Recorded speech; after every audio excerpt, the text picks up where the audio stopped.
Hi, my name is Hayden Collingham, and today I'm going to be taking you through my Classical Archaeology 221 Assignment 1.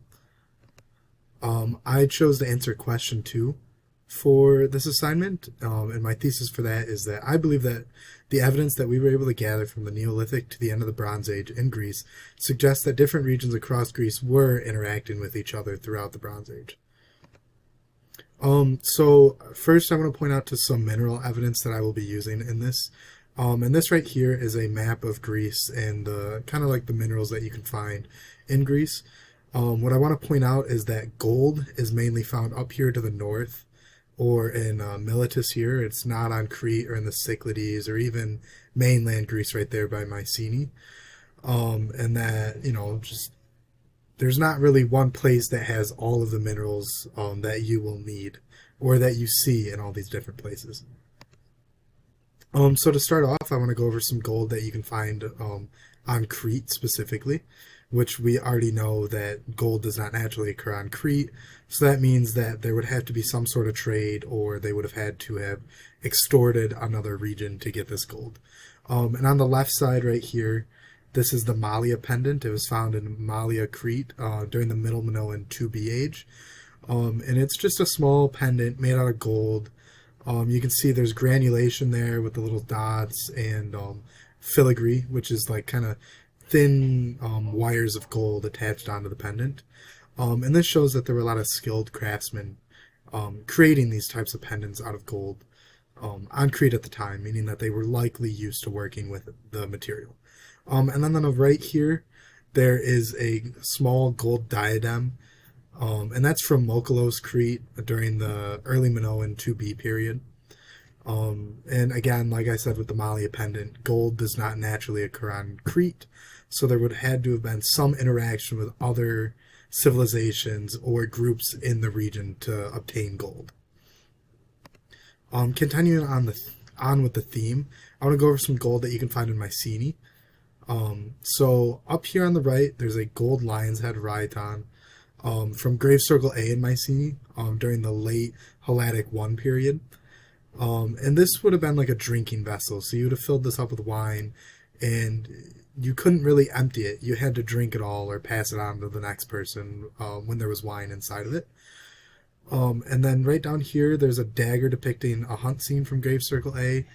Same time period, same place. And you can see this gold is inlaid within the dagger with some other materials. And you can see like the hunters back here with these lions coming after them. And then right up here to the left, you can see a gold goblet. It's known as the Cup of Nestor. It was found in the same grave circle in Mycenae, and it's from the same time period as the other two artifacts. And, it's a really nice goblet. So a lot of work would have gone into this, and it's made out of gold, which you can't find in Mycenae. So there would have been trade, or with how warlike we suppose Mycenae was, they might have conquered a region and extorted resources from them. And then moving on to some more material evidence, probably one of my favorite artifacts that we have actually covered are the stone seals. And these are two examples of them in different places in the Aegean Sea in Greece. So on the left here, we have the combat agate, which comes from the tomb of the Griffin warrior from Pylos during the late Helladic II period. And this was actually found in a shaft burial with some other Cretan imports. So that, again, it shows interaction, at least with Crete for Mycenae. But then on the right here, there's a Cycladic stone seal, which is found on Chalandriani on the island of Syros during the early Cycladic age. And what's interesting about these is that it's just two stone seals, like two civilizations creating these same types of seals with different like patterns on them, and then stamping them into what we would assume was clay.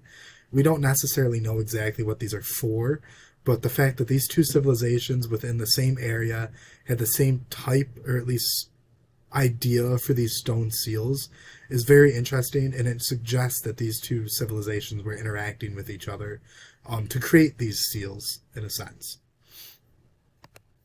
Here's just some other seals that we've seen. I think this top row right here were all found in the same shaft grave as the combat agate. And then this one right down here is the master seal of, I believe it was Knossos.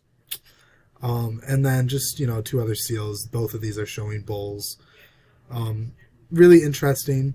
It's just cool to see across different cultures they have these same ideas and put them into practice. And then the last thing I want to talk about is more artistic than any of the others. This is the ship frescoes. The ship fresco, which was found at Akrotiri during the late Helladic period. And this was found in really good condition, honestly, compared to some of the other frescoes.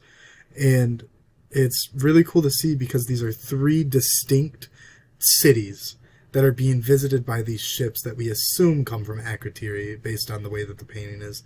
But the fact that these are 3 distinct cities in 3 completely different areas suggests that Akrotiri, or at least the people in Akrotiri, were interacting with other civilizations around them. And that's why you see this painting with 3 different civilizations. But that's it. Through that, you can see that there's interaction between these different Bronze Age societies. Thank you.